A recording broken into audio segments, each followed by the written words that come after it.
Hi everyone, wishing you all a Shabbat Shalom Uvorach. This Shabbat, the one right before Pesach, has a special name. It's called Shabbat Hagadol, the Big Shabbat. And there's many reasons given of why it has that name, the Big Shabbat. I'd like to share with you one beautiful idea. You know, the Mishnah discusses at what age does a minor become an adult vis-a-vis transactions in regards to acquiring something.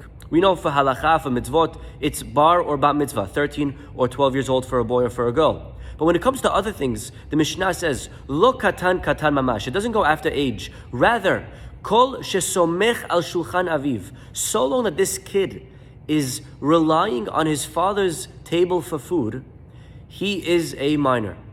And kol shesomech al shulchan atzmo. Once we are relying on our own table, we become an adult. In other words, what the Mishnah is saying is that so long that we're relying on other people, we are dependent, we are still a minor, we are still katan.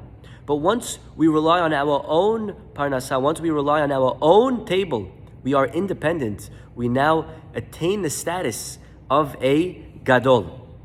You know, when God created the world, He created the moon, He created the sun. The sun is called Ma'or HaGadol, the large luminary. And the moon is called the Ma'or HaKaton, the small luminary. Why were they given those names, Gadol and Katan?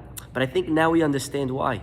The sun draws on its own energy and its own resources for light. The sun is independent. The sun is Gadol. The moon needs something else to shine in order for it to exist, in order for it to be. And therefore the moon is dependent. The moon is katon. We live in a time that we're very conscious about other people. What will they say? What's popular? What's trending? And sometimes it's okay.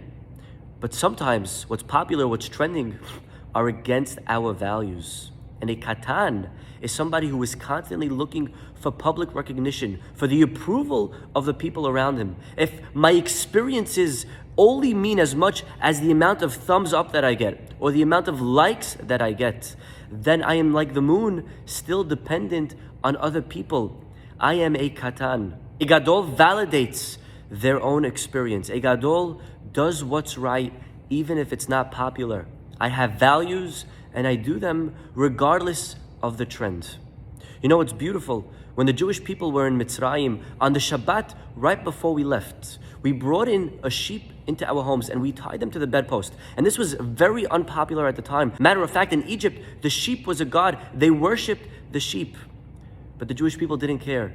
It didn't matter what the culture was around them. It didn't matter what the Egyptians, what their non-Jewish neighbors said. The Jews said, this is what we know is right, and this is what we're going to do. That is true greatness. Hence the name Shabbat Hagadol. Shabbat Hagadol. Shalom.